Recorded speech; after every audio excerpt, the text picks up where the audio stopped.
It's cynical, Dr. Eisenman. Nobody, I don't think, nobody could vote for the current administration with gas at $3 a gallon, could they?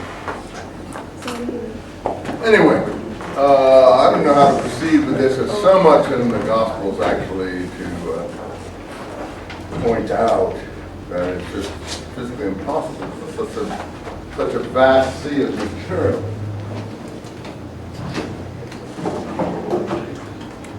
So I'm going to do two different ways here. You see how important the harmony is, or the synopsis, having the things in columns. And without that, you just can't proceed at all in working, because you just be turning back and forth till you get dizzy. And you'll never find the parallels anyway. By the time you find them, you forget what you're looking for. So you need both. You need the straight narrative line and the parallels. So I've got them both here in front of me. That's why I assigned you both kinds of books. I want to make you into professionals, not amateurs. And if you don't buy the books, it's on your own head, not mine. But in these kinds of things, it doesn't pay to, shall we use a cool word, skimp. In these kinds of things, skip the next time you go down and have a beer at some sports bar or something like that. For the price of what you pay there, you can buy one of these books.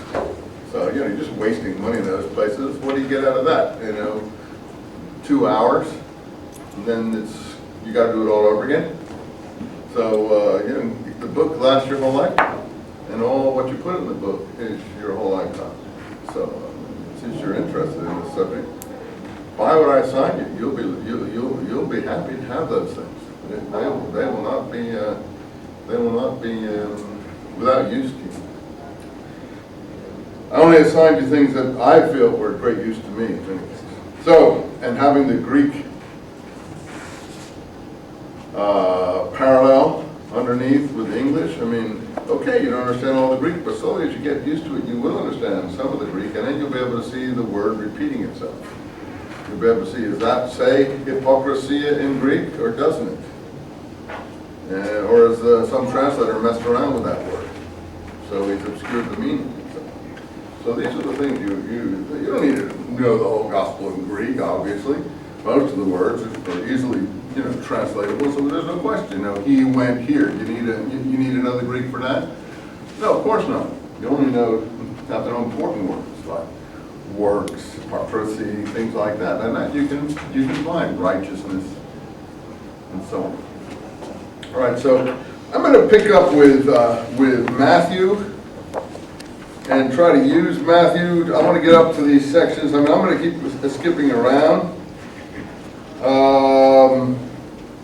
Matthew to me is the most plausible gospel to follow, normally speaking. But I'm going to skip the Sermon on the Mount, which is very famous, from 5 to 7. We'll see if we have time to treat that some other time, ending up with things like, look at 5:45. You have heard, love your neighbor, hate your enemy, but I say love your enemies. Well, that's pushing it beyond where the Dead Sea Scrolls and the Royal Law of Scripture in James go. In James, you only have love your neighbor, the righteousness commandment. Loving your enemy pushes it into an area where, well, that's very admirable. I've never seen any Christian really do it, but I've seen some try, but the rank and file don't even try. So it's very admirable, but I think in the political context here, it's meant to calm down about the Roman Empire. Now, you can see it as a more spiritual thing. In that case, try to do the impossible. Love your enemy. And I don't think you'll succeed very well, but I'm not a preacher, so I'm not going to, I'm just trying to, why I tend to see these things in polemical, political situations. You don't have to disagree. If you do disagree, that's fine. You see it as a spiritual recommendation, practice it. Go ahead. I'm not going to practice it.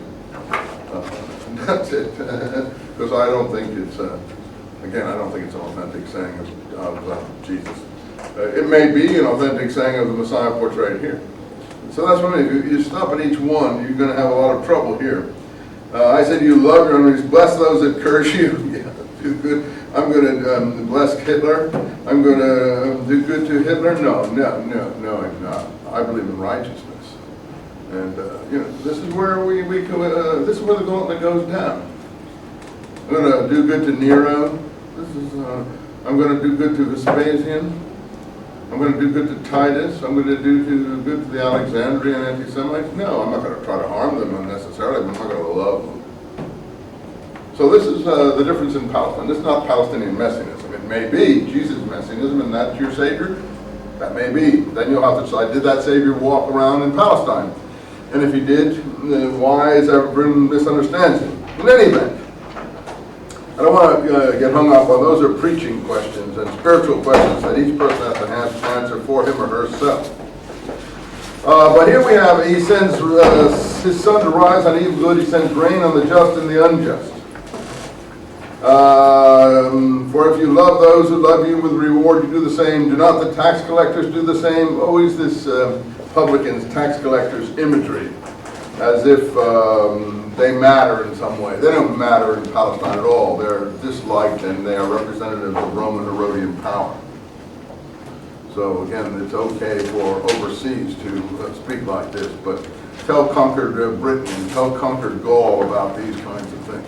You have to put this in historical context and see what the aim of the people writing these things, Jesus or some others in his name, may be. Most people don't understand that it could be written in Jesus' name, it may not even be his, which is the whole object of the historical Jesus. I don't have the answer to that. You are the only one who can answer that. Therefore, be perfect as your Father in heaven is perfect. The perfection ideal is right through the scrolls. The scrolls call themselves walkers in the way of perfection. That does come from the Dead Sea Scrolls in the sense that that's an ideal of the scrolls, to be perfect in every way. So there we now come back to a scroll idea. And there's another one here. Rain on the unjust and just alike in the war scroll from Qumran.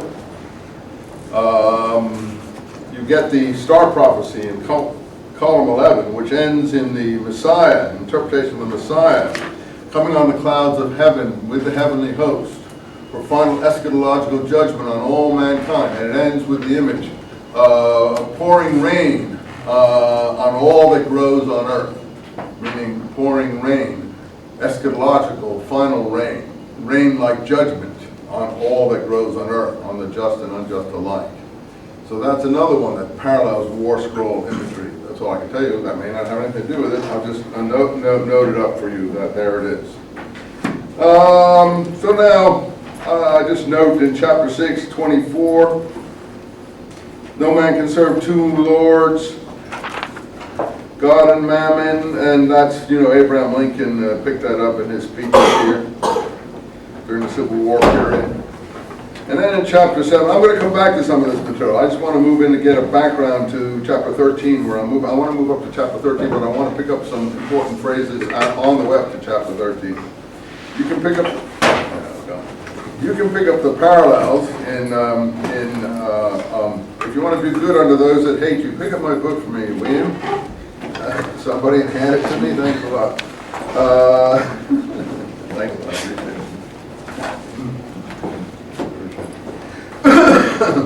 You can get the humor in that one. Here's another hypocrite one, chapter 7, 5. Pull the log out of your own eye, and so on and so forth. Stop criticizing people. Do not, but then he goes on, 6, which is really important, 7, 6. That was 7, 5. Do not give what is holy to dogs. See, I'm not following the harmony at this point. That's why I have two books. Because the harmony will, help you with parallels, but it won't help you with the straight narrative line. This is the interlinear I'm following here at this point. Because the interlinear will let you get through with the straight way through one gospel. So if I were you, until we get up to where we need the harmony, I would do what works easiest for you. Do not give what is holy to dogs, nor cast pearls before swine, lest they trample upon them with their feet. So now this gives another, this is another ethos here. So occasionally Matthew swings back and forth. For instance, earlier in the Sermon on the Mount, he says, not one jot or tittle shall disappear from the law until all these things are accomplished. Matthew is the only one or later on we're going to get the parable of the tares, where an enemy came and threw and sowed bad seed, tares, among the good seed. And the enemy is usually the term in Ebionite literature, as I told you, applied to Paul. And that is the only Jamesian or Ebionite or Dead Sea Scrolls, pro-Dead Sea Scrolls parable in all the New Testament. So occasionally a parable is pro-Ebionite, if you like, or pro the Palestinian form of these things, and most of the time it's pro-Pauline parables. But anyway, let's leave that aside at the moment. But here's one that is definitely, looking towards the Palestinian, I'll call it Christian, Palestinian side of things, as opposed to the overseas Gentile or Hellenized or Greco-Roman or overseas form of things. You say, well, how do you know this is in here? Well, maybe it isn't. So we'll judge if it is or it isn't. But here, do not give holy things to dogs, nor throw pearls before swine. In this casting imagery, as I've shown in my books, is extremely important. Now, there's an antidote to this later on, even in this gospel and in some of the other synoptics. When Jesus meets a Canaanite woman and who wants him to cure her daughter,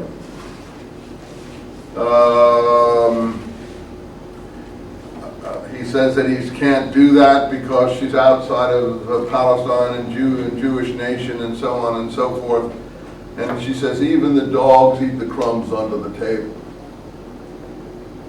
And so that is the repost, even within Matthew, back and forth of the swing back and forth. Dogs, to some extent, may even be interpreted, and it's not a pleasant aspersion, as an aspersion to Gentiles.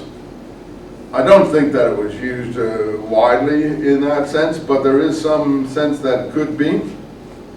And all this material, there's the casting in the Greek, balete, which is why I like to look at this.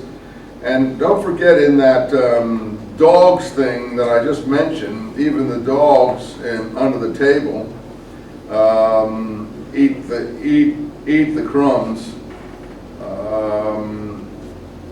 You will have the casting imagery there, I think, as well. And in the Luke version of that, you have, and this is what's so interesting about all these various Gospels, when we get to it, we'll switch over to the harmony. In the Luke version of that, you have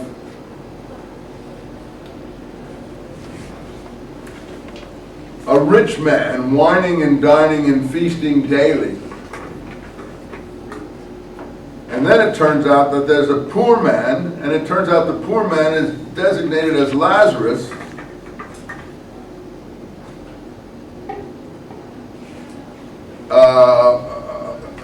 Is under his table eating the crumbs while the dogs licked his feet. You follow me? You say, what are you talking about? Well, you're getting variations on all this language. Dogs, crumbs, falling, feet. And they keep throwing up in the air and coming up with different combinations. Now the average reader takes this as all historical material. Now what I'm proposing to you, and it's pretty revolutionary, I think, it's all through my book, The New Testament Code, is that this is how some of these writers were operating. It's as if you were playing a game of Scrabble. You said, okay, now, make me an interesting little episode based on crumbs, dogs, and feet. So here you already have, you see, here the swine trampled them with their feet. Later on, it's the dogs licked his feet. You follow me? I do believe this is the code that's going on. This is, I do, honestly, after, look, I analyzed it for 250 pages in my new book.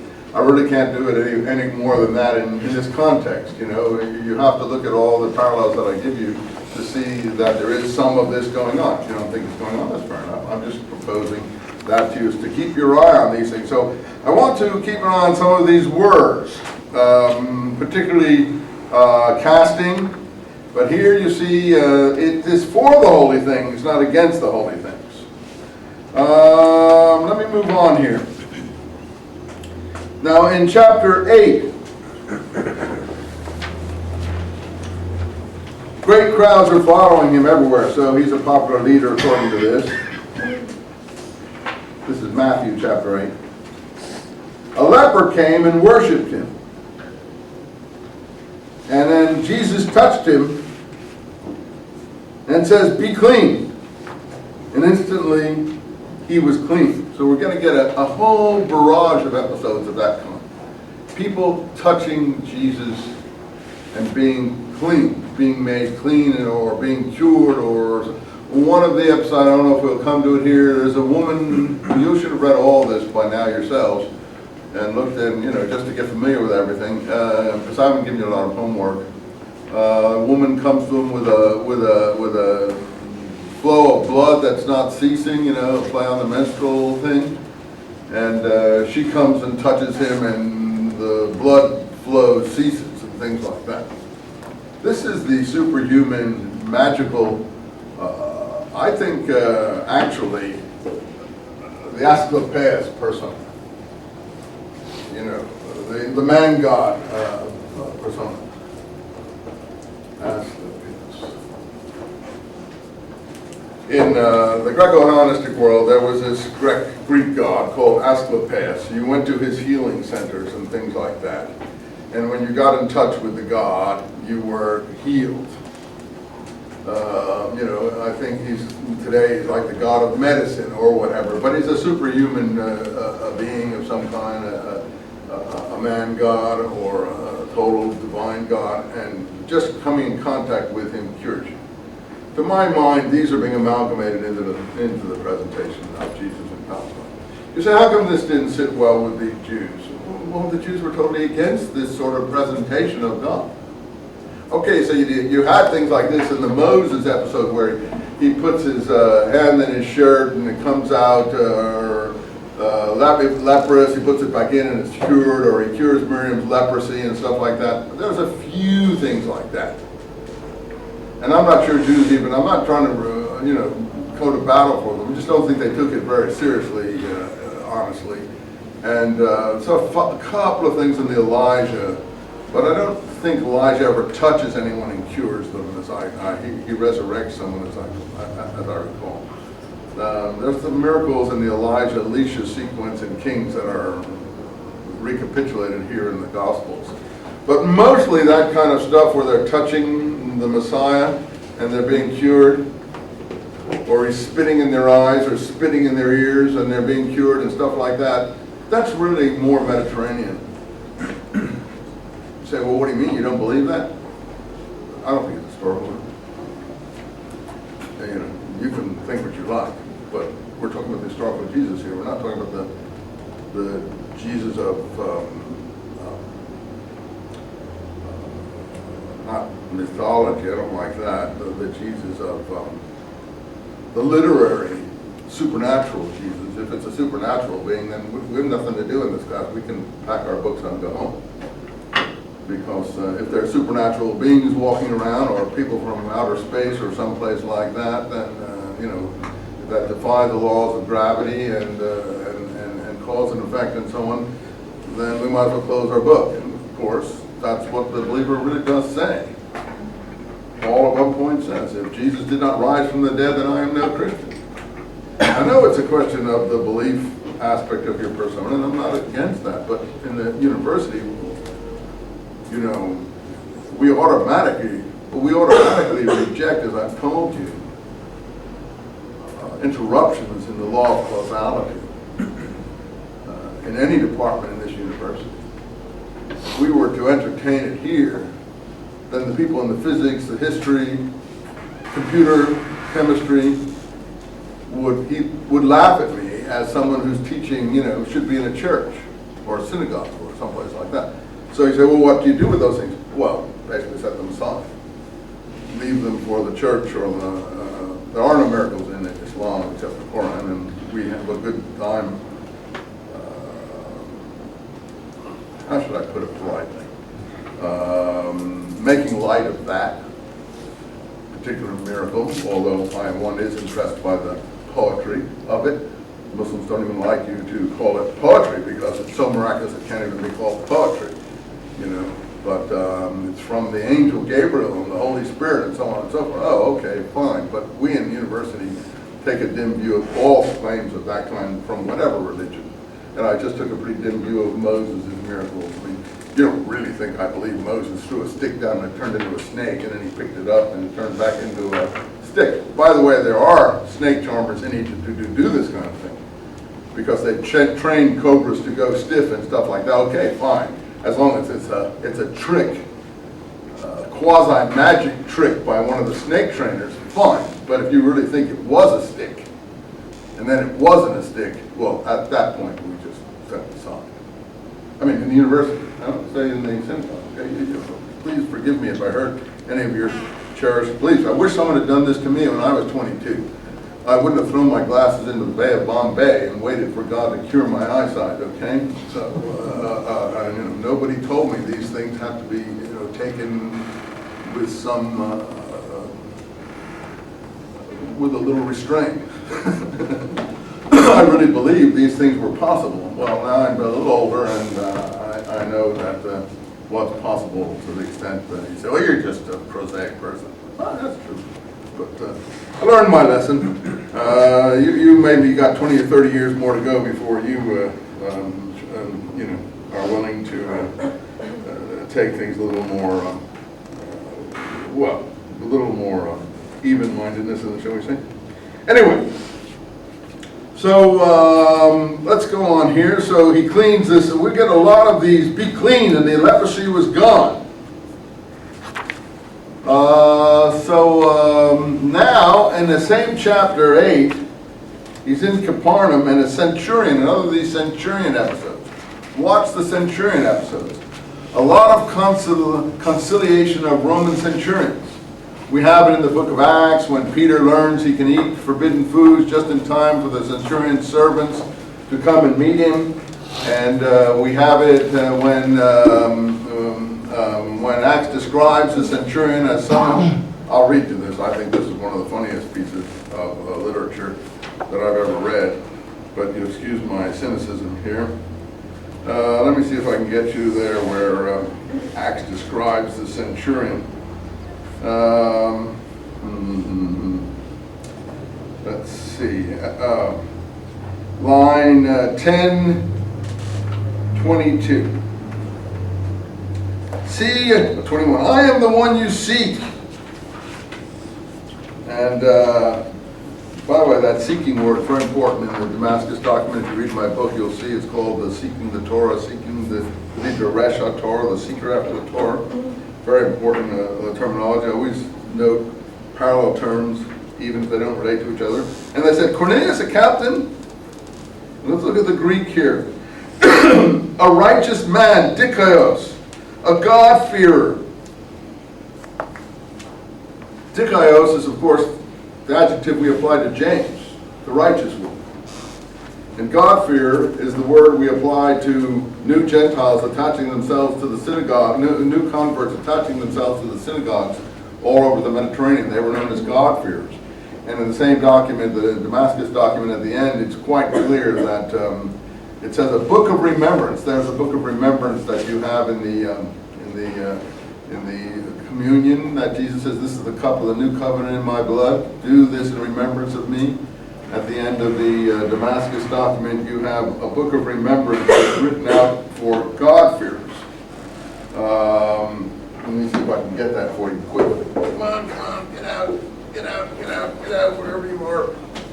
I've got some good translations of the Dead Sea Scrolls and the First Christians of the Damascus document.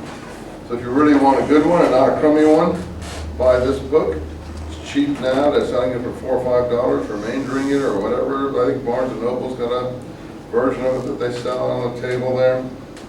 Anyway, the last column of the what they call manuscript B, the parallel one to there are two different manuscripts of this in the Cairo Geniza, and it says here, and it is the era of wrath, and in the era of wrath that God will be kindled against Israel. It was said there's no king, no prince, no judge, no rebuke, no one to rebuke with righteousness, Hosea 1:4. But the penitents from sin, this is written to the penitents, those who sought remission of sin in the wilderness, i.e. John the Baptist type individuals.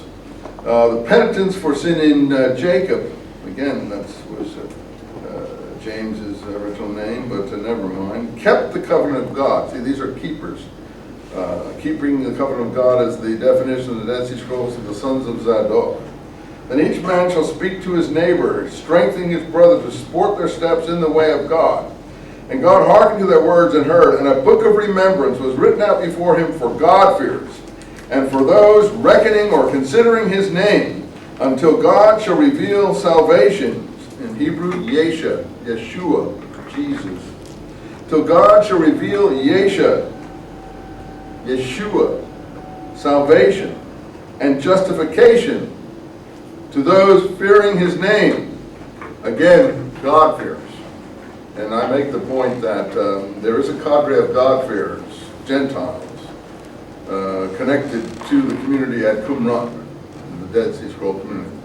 And I don't have time to give you all that here, but if you look either on the website or you see some articles that I have about that particular issue. And in this book too, I have a whole article about that God-fear problem and the Gentiles associated with the Qumran community. Let's see if, besides the translations I have here, joining, joiners, arts, Goyim, and the symbol of Ephraim, relating to a cadre of Gentile God-fearers at Qumran. That's one of the articles in this book. So God-fear is a very charged word. So these are very charged words. Dikaios, God-fearing, and well spoken of by the whole nation of the Jews. And an holy angel appeared to him too, a Roman centurion, in Caesarea, the worst Roman, this is the worst Roman contingent in Palestine, Josephus says. The ones that more than any others goaded the Jews to revolt against Rome by their brutality. And here we have a Roman centurion from Caesarea. You don't know if you know what Roman centurions were really like. They were veterans of very intense battle. And they were not pussy willows. And they were not, I don't think, God-fearers, righteous people, well spoken of by the whole nation of the Jews. I can assure you, I would put my head on a chopping block if such a description were accurate now. You know, you say, you're just being prejudiced, Eisenman. No, I'm not. I'm being realistic. Now, we either are realistic or we're in some other world. So all this Roman centurion material, to my mind, and you can hate me for saying it, is a way of conciliating Romans of the power structure and the soldier class and the administrative class. We're already getting the conciliation of tax collectors. Now we're getting the conciliation of the Roman army. Now, of course, this is not Palestinian messianism. Now, you say, well, Jesus, he's lovely, he's wonderful. Yeah, yes, he is. He's supposed to be. He's supposed to be the perfect being, the supernatural perfection being. You know, they say, well, then how do you know he wasn't? I don't say he wasn't. I don't know what he was. I'm just trying to say, what would have been popular in Palestine? What would the masses have run after? What were the masses expecting? What was the messianism that was, sweeping the country, moving the, them to resist the Roman Empire and things like that. Now, this is some questions that you have to ask. It's very difficult. That's the historical Jesus. It's very difficult. That's why no one ever is able to solve it to everyone's satisfaction. One person agrees with one thing, and another person agrees with something else. You see, if I get you further on this description of Cornelius, here, beginning of chapter 10.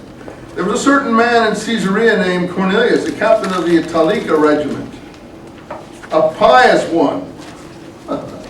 That's what James was. In my mind, this is really a description of James, transferred to a Roman centurion, who feared God, there's the God for him, with all his household too, doing many good deeds, charity, on behalf of the people, praying to God continually. That's a picture of James in the temple, and all the witnesses, praying to God continually on his knees in the temple for forgiveness. What? I'm to think this is the Roman centurion of the Italica regiment in Caesarea? No, I don't think that at all.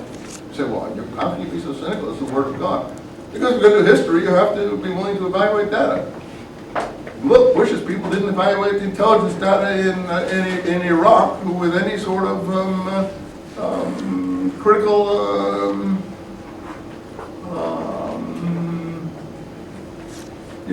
energy or acumen. So if you really want to do the historical Jesus, that's what you have to do now. If you're going to accept all these testimonies, then there's, might as well don't, then you've already found it. So now you have to say, I may be too cynical. So you have to be able to judge between too cynical and less cynical, and I'll let you do it. But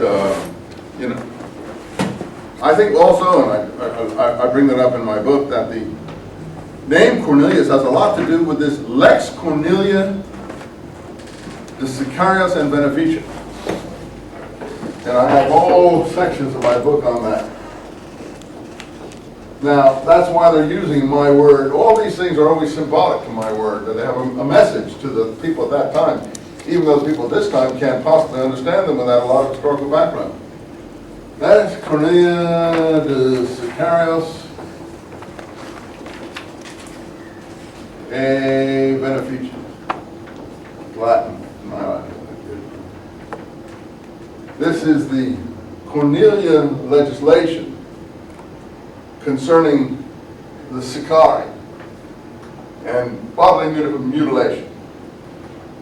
It's a traditional body of Roman jurisprudence, all attributed to Publius Cornelius Scipion. Now, I don't know if you ever heard of Publius Cornelius Scipion. How many have heard of Publius Cornelius Scipion? The conqueror of Carthage, where Hannibal came from, the destroyer of Carthage, very successful Roman general of the 2nd century BC, 2nd to 1st century BC, and highly regarded. This legislation was all placed in his name. There's the Cornelia part of it. And later on, this is the legislation that we find, Oregon tells us that you never find a Sicarius in our day who is not executed.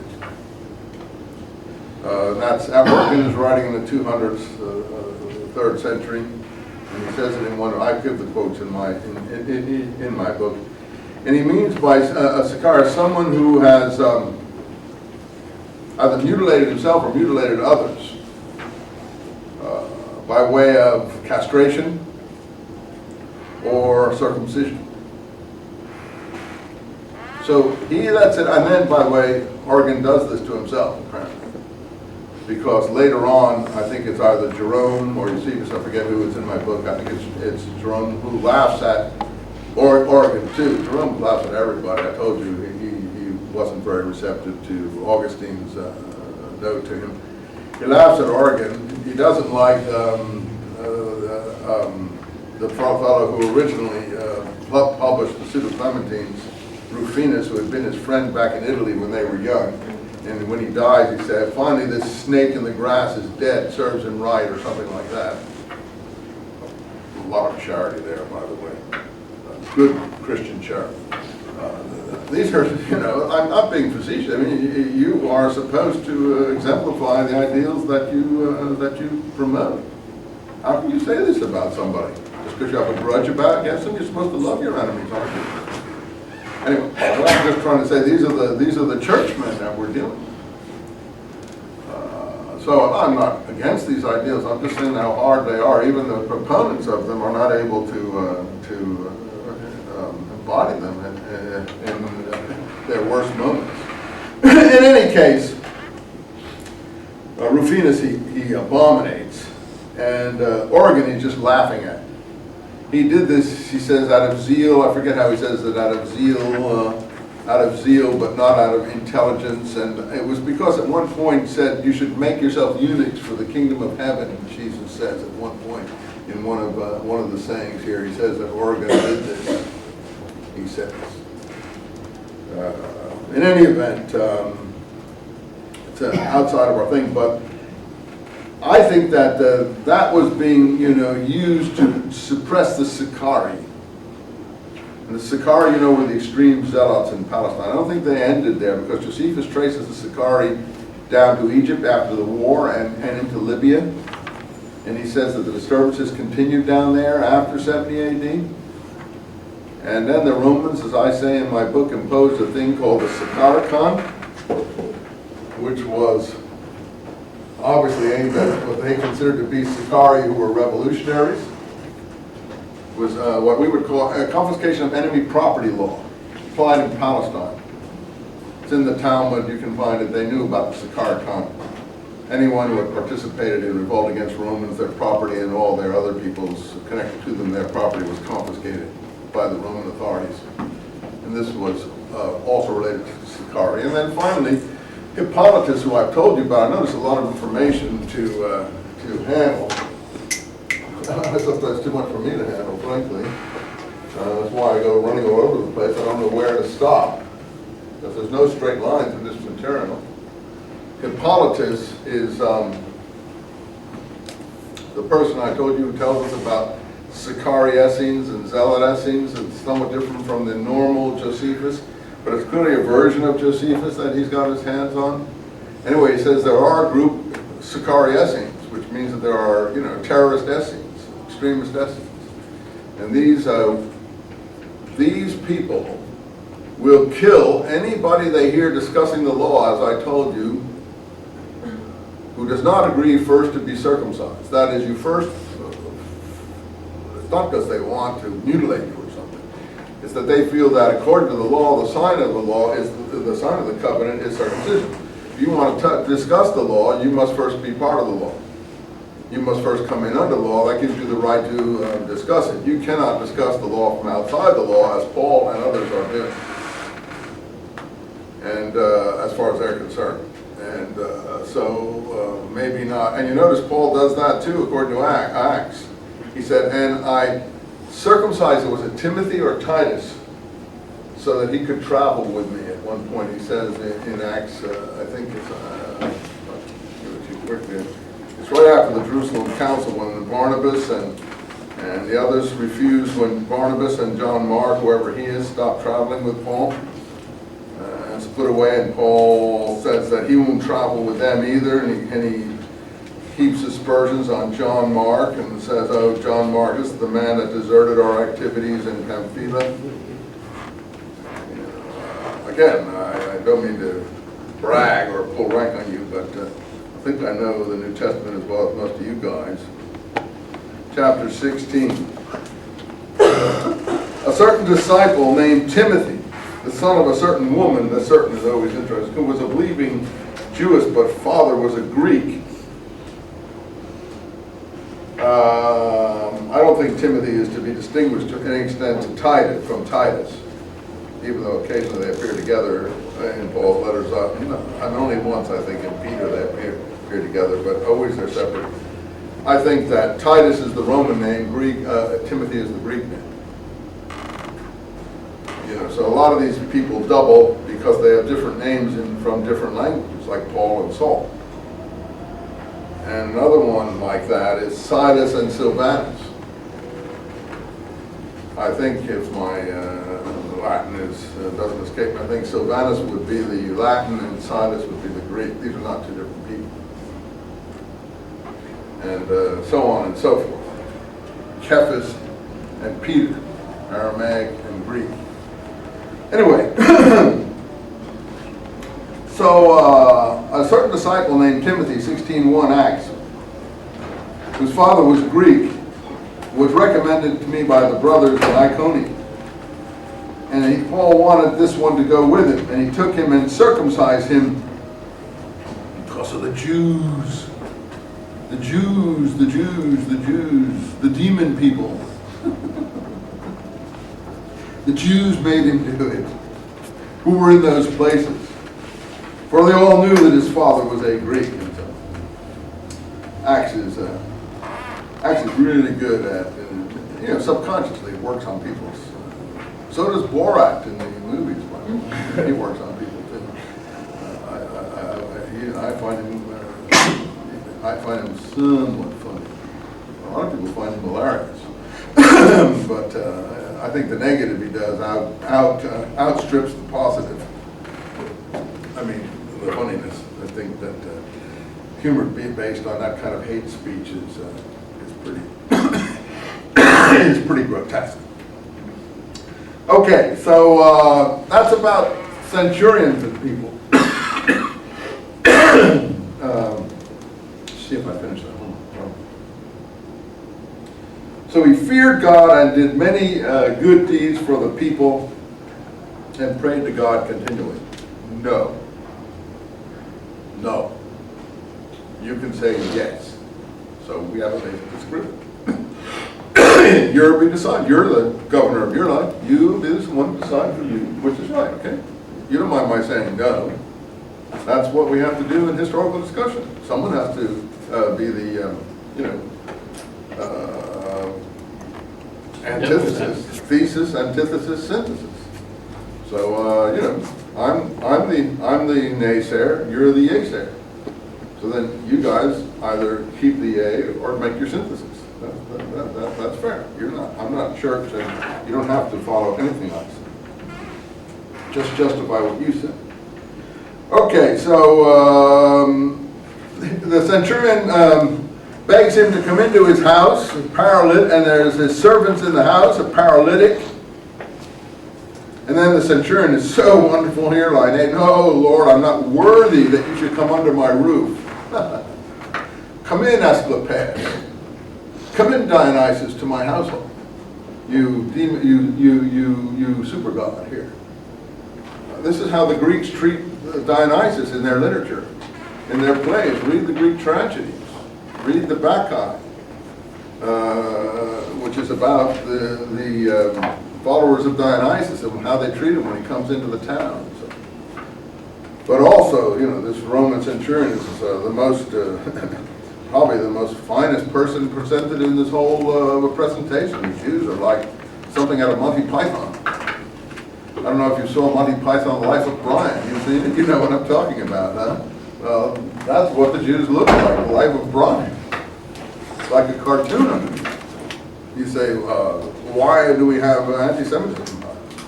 I just have to read through here. It isn't recommending it on the surface. It's just the subliminal message. And that's a very powerful message because literature is more powerful than history. I told you, literature is truer than history. And, it's so powerful, will go on long after anyone like me is here. So you don't have to worry. I won't even put the slightest little ding on it, like in your car. It's so powerful, so strong. Because literature is so powerful and so strong. Look at the Koran. It's a literary work. It totally captivates these people to the point that they're willing to blow themselves up. How come they're willing to blow themselves up? Literature. Power of literature. Usually essays don't do that for people as well as literature. Essays are not a film, literature. These are powerful vehicles of expression. Anyway, so the centurion will not says, no, you're not, I'm not worthy. I could command everybody, but, and Jesus marveled. And what does he say to him? The usual thing. Truly I say to you, not even in Israel have I found such great faith. There we go. And whose doctrine is the faith doctrine? Paul. I'm glad he didn't say, not even in Israel have I found such great righteousness. You see, there is the difference. Faith saves you. That's the tenor of this message. Now there is historical Jesus. Did James and his people get it wrong? You remember, and I don't know if this is an authentic letter of James or just a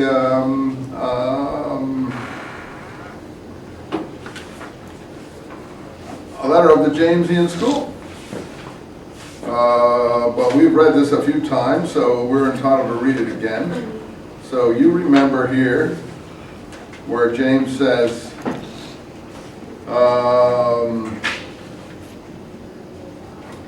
let's see.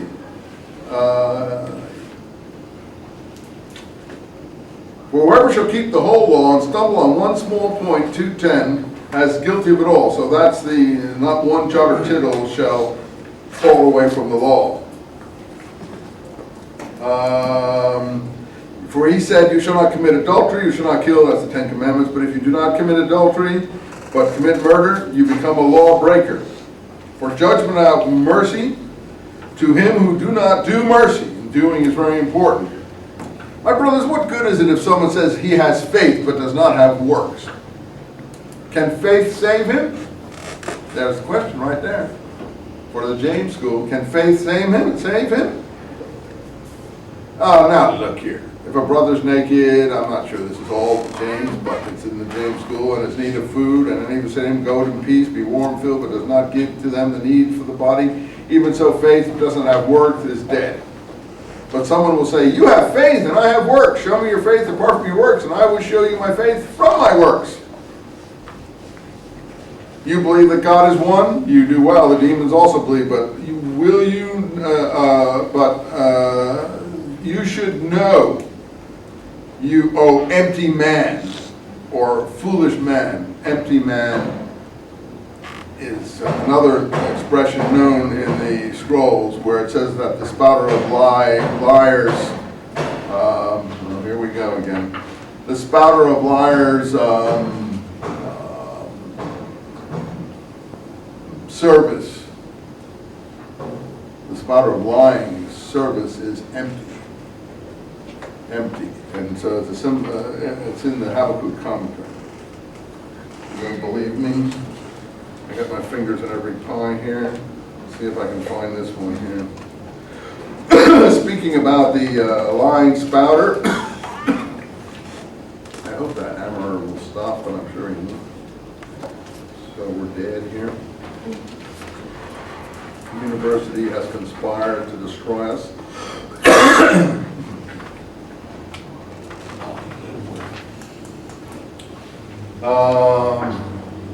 Here it is, column 10,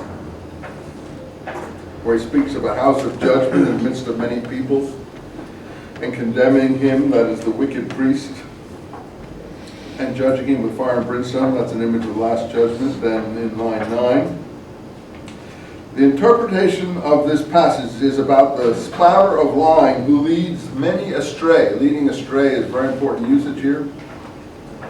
It's from the first column of the Damascus document, how the liar pours out lying and leads in the wilderness without a way, taking down the boundary markers which the first have laid down, meaning the law, in order to build a worthless city upon blood, and erect an assembly or church, if you like. Assembly and church are the same thing, upon lying, for the sake of his glory, tiring out many with a worthless service, and instructing them in works of lying, so that their amal, which is the from Isaiah 53:11, you will be saved by your amal, your suffering works, will be of emptiness, that is, count for nothing. And they will be brought to the same judgments of fire with which they insulted and vilified the elect of God. Anyway, so we talk here about that their works or whatever are of emptiness. And that has to do with the faith versus works problem that I just mentioned to you. Anyway, so then he says, Oh, empty-headed man, or man of emptiness, or foolish man, don't you know that faith apart from works is dead? Was not our Father declared just by works, not faith? When I don't think it's a good example. When he offered his son, I'm just giving you, I'm not recommending it, I'm just telling you what the argument was. This is definitely anti-Pauline. No one who's ever read this considered this to be anti-Pauline. What? We're still in James. James 2. Famous, the whole of James 2. Was not our father Abraham declared just by works when he offered his son Isaac on the altar? I don't think it's a good example because he didn't really do anything there. You see, there was faith working with works, and faith made complete by works. And the scripture was fulfilled, which says, and Abraham believed in God. That's the passage Paul uses, and it was counted for him as righteousness. And he was therefore called a friend of God. You see that a man is declared just by works and not by faith only. So, faith apart from works is dead. Works mean works of the Torah, works of the law. Not, here it's generalized, but that's not how it was in Palestine or the Dead Sea Scrolls. Works are ma'aseh Torah, works of the Torah, based on the word, on the verb doing. Oseh Torah, doers of the Torah. So, all this is related material, and you just have to juggle it. That's why I go scurrying all over the place, and I apologize if I miss you, if I lose you. Let's go back to our Matthew here. So I think we see what this, what the issue in the centurion was like, and I do think that those descriptions of the centurion and Acts are just basically takeoffs on the description of James in early church literature. I don't think that, I think they all come from there. And, the people who are writing that are having a lot of fun with serious issues in Palestine. And they have contempt for what's happening in Palestine. And here then is another centurion. So, having heard this, Jesus marveled, truly I have not seen such great faith. Yes, the faith doctrine. And then, of course, then he goes on to mention Abraham, Isaac, and Jacob. Many shall come from the east and the west and sit down with Abraham and Isaac and Jacob in the kingdom, as if the centurion is going to sit down with Abraham, Isaac, and Jacob in the kingdom. And the Jews who are sacrificing themselves in Palestine for the law and Moses are not. And Jesus said to the centurion, go your way, you have believed. And his servant was healed in that hour. Okay, a miraculous, Asclepius-like healing episode. Could be found in the life of Dionysus, Asclepius, Osiris, and many of the other man gods in the ancient Mediterranean literature. Again, they say, but it's our Jesus. Here's another one. And Jesus came to Peter's house, and his wife's mother was sick, and he touched her hand. And that's it. Touch. There's another passage in Jerome, by the way, where Jerome says, and I think this is authentic, that James was so popular in the Jerusalem of his day, James now, that the people used to try to touch the hem of his garment as he walked by, or so holy or popular. But I think that's where a lot of this touching comes from. I don't think they were touching it to try to get healed necessarily, although maybe they hoped for some healing power from that, I don't know. I think they were touching it out of awe of his righteousness. And again, that shows you, I don't think that the so-called Christians in Palestine were looked askance by the population. I don't know what they were called. I don't think they were called Christians yet. But whoever they were, the Essenes or some variation of Sicarii Essenes or Nazarenes or Nazarites, however, I think they were really, the population was in awe. I think you get a reflection of that. You say, well, how can you choose some things and throw away others? I have to, be like Sue Clementine said, be a good money changer, able to do false coin from true. That's the whole point here. And in the historical Jesus matter. And some things seem to make sense in the history of the times, other things don't make sense in the history of the times. It maybe you have a different view. So in your view, this makes sense and that doesn't make sense. There's not going to be any final reckoning here. No one's going to tell us what the truth is. So your view, what makes sense to you, that should rule you. That's where you should go according to your own mind. Just listen to the arguments, weigh them, like any jury does. Decide for yourself. Okay, he gets into a ship, chapter 9.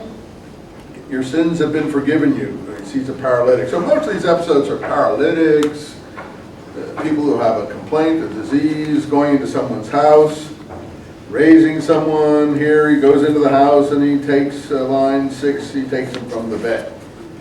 And Matthew's supposed to be a tax collector. And look, the tax collectors and the sinners came and dined with Jesus and his disciples. Line 10. Now the Pharisees are complaining again. Who are the Pharisees? The real Pharisees or the James Pharisees? That's, again, something you have to decide. I assure you, the James Pharisees, the Zealots, the extremists, they're not going to put up with tax collectors and prostitutes and people like that sitting and eating with the Messiah. Now that's fine. I'm not against it. As long as it's not in your country, it's fine. But if I, if I'm in Gaul and we put this whole thing in Gaul, I don't think the Gaulans would like it either. If it was in their people. So, I don't think, this only goes down the literary way in a cosmopolitan universe under the aura of the Pax Romanum in the Augustus's empire, where everyone was trying to be included. Anyway, he calls the disciples, chapter 10, together and gives them power. We go who the disciples are another time. I really don't have time for that here, because I want to move along into the important stuff I haven't gotten to yet today, which was going to be chapter 13 and 14. I'm almost there. But Jesus says some contradictory things even here. Notice here, he speaks about darkness and light in line 27, and the things that are hidden being known, nothing covered, and so on. The scrolls believe there are secret things that should be covered. Paul says, for me, there are no hidden things. Again, a Pauline thing there, which is, we all admire that, but the scroll, people thought there were certain doctrines that should only remain for insiders. Anyway, 34, do not think I've come to bring peace. I come to bring not peace, but a sword. I don't think that's parallel in the other Gospels, is it? I'm not sure, I don't think it is. That's Matthew. See, Matthew swings back and forth, and that's a warlike Jesus there. But here's now back to the other side, a Pauline Jesus. And a man's enemy shall be those from his own household. Oh yeah, you see, those closest to me are my enemies. My brother, my mother, James, and the other people in my family. We shouldn't, so it turns the enemies around from the enemy Paul to the enemies in one's own household. Oh yeah, I mean, that's nice for a general thing, but within historical context here, that can also be seen, doesn't have to be, you're the determiner there as an attack on the family succession, the family righteousness, the family, and we all like, by the way, people who attack their own family. Because we all have problems with our own family, a lot of us, and that sits well with us. So this has been very successful. Whenever I had trouble with my father or mother and I was traveling overseas and they'd say, come on home, son, you're a lazy loafer, what are you doing? I said, a man's enemy shall be those of his own household. And, fortifies me, gives me strength to resist, which is true, it does. I mean, a lot of people have that issue with their family. But on the other hand, if you don't see it in that context, it's psychological, let us say, but see it as historical, then you can interpret this as a Pauline attack on the family succession. I'm not the enemy, they're the enemies. Knowing how the enemy terminology is, you understand? These are questions you have to answer. Again, please understand. I don't want to insist that you follow any way. I'm throwing out the possibilities. You determine them. You're a big people now. Okay. Chapter 11. And it's about John again. Tell John, get moving. Line 4. The blind receive sight, the lame walk, the lepers are cleansed, the deaf hear, the dead are raised, the poor of the gospel preached to them. I don't know if that was what was supposed to be the messianic program of this period. This is more, again, Mediterranean, Hellenistic. If you ever read Apuleius, the Golden Ass, people transform themselves into gods and asses and all kinds of weird things in the Mediterranean are going on in the literature. And all this is part of it. Lepers cleansed, deaf hearing, lame walking, dead raising. The only thing that I would think have a lot of sense for Palestine is the poor of the gospel preached. In other words, the Ebonites are in the fray here. So I would take something there. Anyway, another statement in this discussion between John's followers and Jesus. The Son of Man, line 19, came eating and drinking. And they say, look, a gluttonous man, a wine-bibber, a friend of tax collectors and sinners. You were supposed to be a friend of who? According to the letter of James. Abraham was reckoned a friend of God. Now, there were other people who were friends of the Roman emperor, and here he's a friend of tax collectors and sinners. No, not in Palestine. In Palestine, it's nice, I'm glad. You want to be a friend of tax collectors and sinners? You can be that way. I personally am not a friend of tax collectors and sinners, knowing that tax collectors are I don't even like tax collectors in America, frankly. But knowing the tax collectors are the representation of the Herodian power and Roman Empire, no, I'm not a friend of them. And honestly, sinners don't excite me too much. I don't believe in the idea one lost sheep is better than 99 righteous ones in the wilderness. So, again, that's part because you see, Paul says in Galatians 2, which explains this emphasis on sinners. You have to go back to how seriously they took these letters. You're saying, what? Do you think the Gospels came after the letters? Oh, I do absolutely think that. After he calls Peter a hypocrite, and line 213, I said to Peter in the presence of all, you being a Jew, you live like the Gentiles and not like Jews. Why do you force the Gentiles to live like Jews? We are Jews by nature. Let me see if I can get this in the Greek. Let's see, 15. We are Jews by nature and not like sinners like the nations. You see, the Gentiles were considered to be sinners. That is born in sin. Paul loves that idea of born in sin. Christ takes away our sin. Christ, and we've all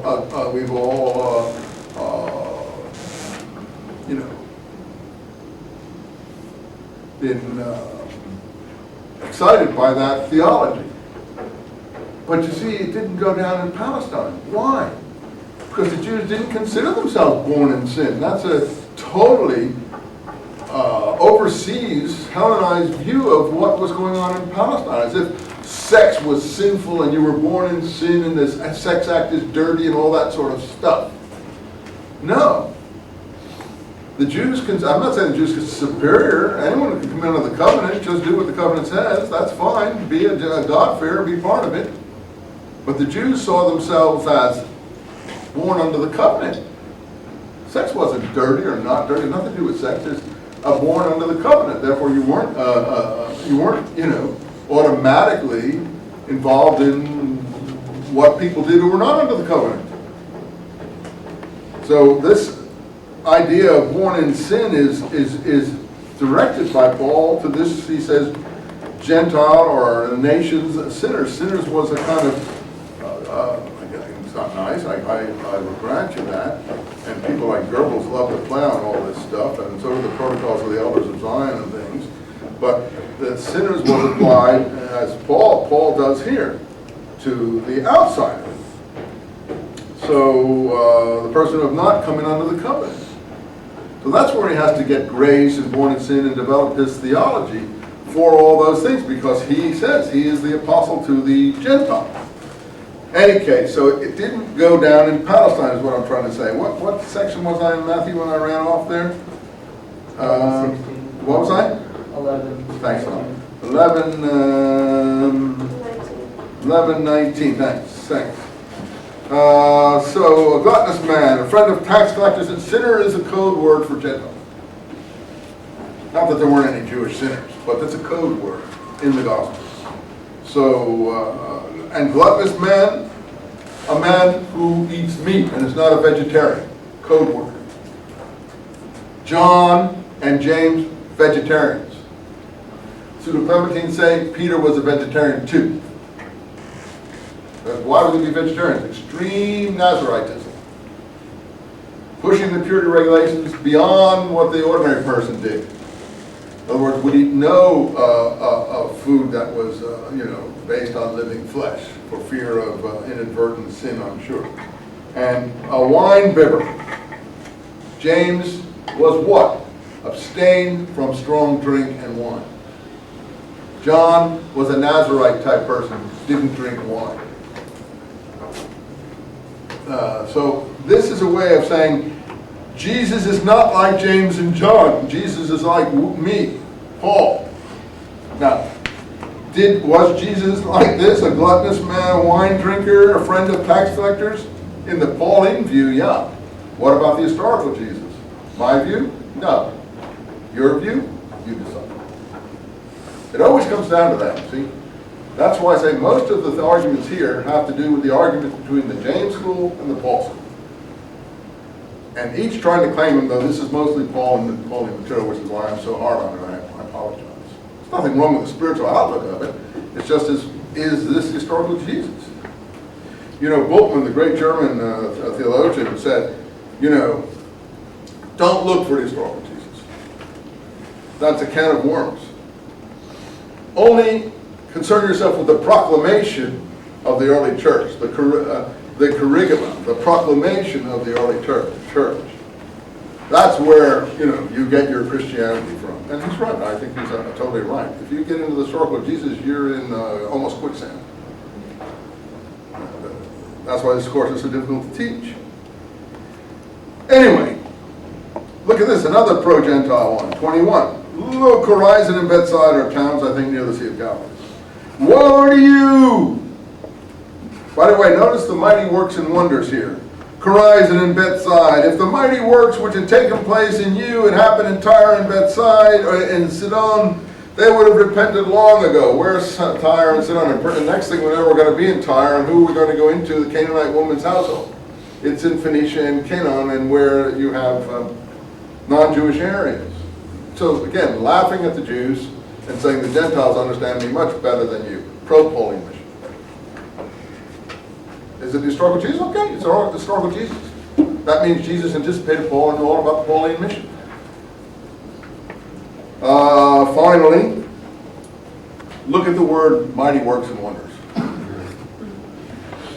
The best place to look for this is the war scroll from Qumran, Dead Sea Scroll. What does the war scroll from Qumran say about mighty works and wonders? The mighty works and wonders in the war scrolls are God's victories over his enemies. What God did for Moses in parting the Red Sea and things of that kind. Those are the works and mighty wonders. The mighty works and wonders are not these kinds of, excuse me, don't be angry at me, I can't resist that saying to you, I'm letting it all hang out here for you guys. I'm sorry about that. Not these kind of petty little curings, touchings, spitting in people's ears, magic miracles of different kinds, walking on waters. Those are not the mighty works and wonders of God in Palestine's framework. Only in a Hellenistic Mediterranean framework where they loved all that kind of thing is that would be considered mighty works and wonders. So that's what Jesus is talking here. The mighty works and wonders of God are the miracles I'm doing. Making this deaf man hear, making this leprous person non-leprous, stopping this lady's blood from flowing. These are escopeas things. All this kind of thing. So again, the mighty works and wonders are not the Old Testament mighty works and wonders, not the war scrolls, not the Dead Sea Scrolls. They are the Greco-Hellenistic mighty works and wonders, if you want to call it that. But the language is taken from Palestinian vocabulary and applied to Mediterranean Hellenistic things. Okay, let's see. Here's another one in chapter 12. God, I thought I was going to get to chapter 13. Then a demon-possessed man was led to him, line 22, and he healed him. So the blind and dumb both spoke and saw. Then someone in the Pharisees, again the Pharisees complaining like an axe, we heard Peter went into a Gentile household. Complain, complain, complain. So the Pharisees are always complaining, mumbling, grumbling about Jesus doing these kinds of things. This one does not throw out demons except by Beelzebub, the prince of darkness. But Jesus knew their thoughts beforehand. And so, let's see now. Let's see. Oh, here at the end of this, chapter line 47, his mother and his brothers come. So it admits that he has a mother and brothers. And at that time, people really did know that there were mothers and brothers. They were standing outside, line 46, wanting to speak to him. Notice the standing imagery. Remember, did I tell you about the standing one? Who was the standing one? The thing in the Pseudo-Clementine recognitions that Simon Magus preached, the standing one, was really, Jesus was the standing one, the primal Adam, who took on many forms and came down through many generations and is portrayed as something like 100 miles high and 20 miles wide or something, this huge supernatural thing. And I think every time you see that, watch the word standing. That's another word to tick up into your vocabulary list. Every time it's not always standing, but sometimes the standing is important, particularly when it's repeated like it is here a couple of times. His mother and his brothers were standing. Later on we're going to get all the tomb resurrection materials. They were standing all the time outside the tomb. Mary Magdalene was standing, or the Messiah was standing. And someone said to him, "Lo, your mother and your brothers are standing outside wanting to speak to him." And here's the famous line. We all love this line. You know, it's very beloved by us, but also is politically and theologically charged. He answered, "Who is my mother, and who are my brothers to me?" And stretching out his hands towards his disciples, "These are my mothers and brothers." Okay? Okay. Admirable? Yes. Does it have another meaning? In the context I'm telling you? I think yes. You say, you see other meaning in everything. Yes, because I thought there is meaning going on here beneath the surface in all these matters. For whoever shall do the will of my Father who is in heaven, and was my brother, he is my brother and sister. So dismissing the family again. Dismissing the family as unimportant compared to whoever is doing the will. Now the question is, what is the will? Now chapter 13, matters along the seaside here. Let me see if I can, oh, here's the tares one. This is the tares one. I don't have much, let me see, I didn't get to it. Chapter 14 is Herod's birthday party, extremely important material. Let's just quick here, look at this. Series of parables here, line 18. When everyone hears the word of the kingdom and does not understand it, the wicked one comes and catches away that which was sown in his heart. And he received the seed on the stony place. Oh, I didn't do the whole thing, tares one. And he spoke to them many things. The sower went out, line 13:3. And he sowed many seeds, and others fell on the stony places. And they didn't have much earth. And the sun came up, and they were scorched. This is not parallel in Matthew, Mark, or Luke, or anywhere else. And some fell among the thorns, and some fell on the good ground, and 100 times, 60, and 30 times came up. He who has ears, let him hear. Favorite expression.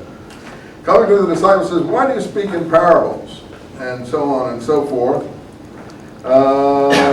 Let's see. "For truly I say to you that many prophets and righteous ones desire to see what you have seen." Line 17. Here's the parable of the sower. When anyone here hears the word of the kingdom and does not understand, the wicked one comes and catches him away. And he who receives seed on the stony places, he who hears the word immediately receives it with joy. But he has no root in himself and is temporary. And he who receives seed among the thorns is he who hears the word, but the care of his life. But he who receives the word on the good ground is he who receives the word and understands. He brings forth fruit 160 times, etc. He presented another parable. The kingdom of heaven has become like a man sowing good seed in his field. But while men slept, his enemy came and sowed the tares among the wheat. There's the enemy. And when the blade sprouted and fruit came forth, the tares appeared too. And the servants of the master of the house came and said to him, "Sir, did not you sow good seed in the field?" And then the tares came, and he said, "Amen. A man who is our enemy has done this." And the servant said to him, "Then do you want us to go and gather them? He said, no, lest in gathering the tares you should root up the wheat with them. Let both grow together until the harvest. And at harvest time I will say to the reapers first, gather the tares and bundle them and burn them, or throw them into a furnace of fire, and so on and so on. And he continues in that vein up to line 39. And the enemy who sowed them is the devil, and the harvest is the end of the world, and the reapers are the angels, and so on and so forth. And I'll have to stop there, but listen, that's the most pro-Ebionite, pro-Jamesian, anti-enemy parallel in the whole New Testament. It's not parallel in any other gospel. That's why Matthew swings back and forth, back and forth, back and forth. That's to my mind, there's strata in Matthew. And people try to say Matthew is first, Matthew is second, Matthew is pro-Jewish, Matthew is anti-Jewish. It's just a layered compilation of materials that is impossible to follow what order they were put in. Anyway, we'll pick up there next time. Thanks for bearing with me. I'm going to get to where I want to get to, chapter 14 to 16. Read those and we'll be up. Oh, here. Come into the kingdom. Cross out your name here. What's the date? 9/11/06. There you go. Sorry about that. I want to give you guys credit for being here and catch the tares, people. I just got it.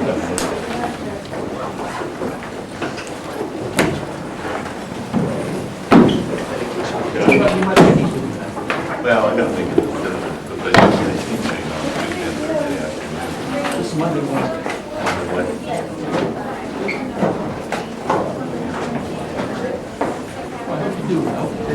Do not consider me too evil, okay? I'm only doing my job. Don't ask Mr. DeWitt, I don't want to be. Most people are unwilling to do it. I was going to say it. And anyway, you should love your enemies. Feel pity for them. I got a stupid question. Go ahead. Where are the Gospels written? Oh, if I knew that, I would be a genius. I think a lot comes from Alexandria in Egypt, but some are considered to be have a more Greek origin, some are more Roman area. But I think largely Alexandria is a pro-Greco town, very intellectual in Egypt. I think a lot starts there. Where the final versions come into being, and probably there are churches here using, you have a prayer book in Judaism being used in Bulgaria and one being used in Morocco, their compilations are like a snowball. Some of it is. The ones that are written in good Greek, you think I think they're all in good Greek. All of them. Oh, yeah. So I never heard there was any problem with the Greek. I don't want to just take this off. Maybe. Well, if you're here, let me know. My Greek isn't I'm good gonna tell you. enough. No, my Greek isn't good enough to know what's good Greek and what's bad Greek. To me, it's all Greek. Listen, someday when I'm getting a new book, You find this stuff is interesting? Oh, yeah. But would you also sign? Sure, I would love to sign any book you give me. Yeah. No, class is fine now. No, that's kind of you to ask, but don't worry. I'm happy to say, sure, I feel an honor to sign any book that anyone asks me. But this is so tough, this stuff, I sometimes hesitate to be, but I don't have enough time to be kind, I have to, because we're behind and I want to get through to the really important stuff.